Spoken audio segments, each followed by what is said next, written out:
All right, so there's a fishing story I have, believe it or not.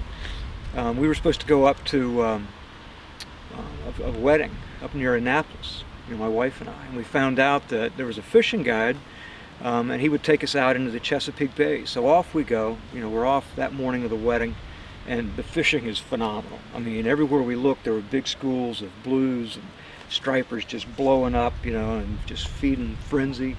Every cast you'd catch one. It was just incredible, and it was just happening and happening and happening. And finally, the guy looks at his watch and he was like, "I hate to tell you this, but we got to make a decision. We can keep on fishing, and this is like one of the best days you'll ever have on the Chesapeake. But if we do, we're going to miss the wedding. And if we're going to make this wedding, we got to stop now.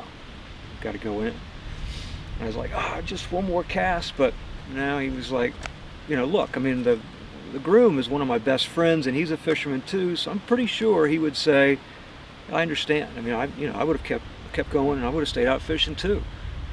But my wife jumped in and she said, "No, the groom's mom is one of my best friends, and she would kill me if I missed this wedding." So we packed it up and we went in, and it was the right thing to do.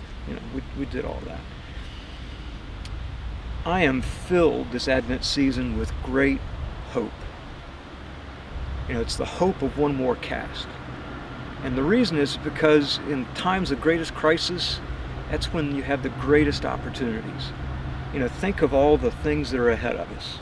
I mean, I think of what we learned from family retreats this summer and how that's going to play into camp in the future, and family retreats and other ways that we use Rockmont during the off season in the future.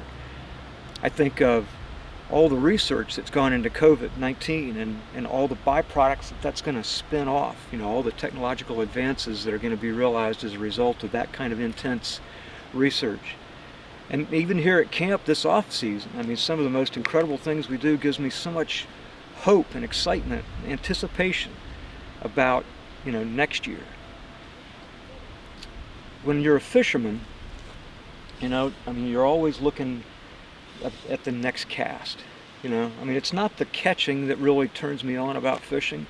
It's that one moment when your fly is in the air, just about to hit the water, and you know that right underneath there may be a big bass just waiting for it. And in that moment, it's the anticipation, the hope.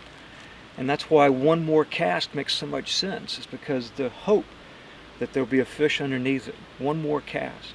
Sometimes not everything goes right like that. Sometimes I go to make that one more cast and I back cast and catch a tree behind me, or sometimes I'm all perfectly ready and then I look down and I've got this rat's nest and I'm quickly trying to untie stuff, metaphorically speaking, and a big fish swims by and just kind of looks at me and laughs. Sometimes you go fishing and you fall, and you get a black eye. But regardless, you get up and you move on to the next thing. I am filled with hope for you, for me, for our families, for Rockmont, for the nation, for the world, because I know the rest of the story. I know the rest of the story of the Sea of Galilee, that Simon Peter and Andrew, John and James did put down their fishing gear and they did follow Jesus, and they embraced him. And they embraced hope with them, and they showed that hope to others, and it's still the hope we know today. So in this season of Advent, I want you to fill yourself with hope so that you feel it and so that others see it. Have a great day.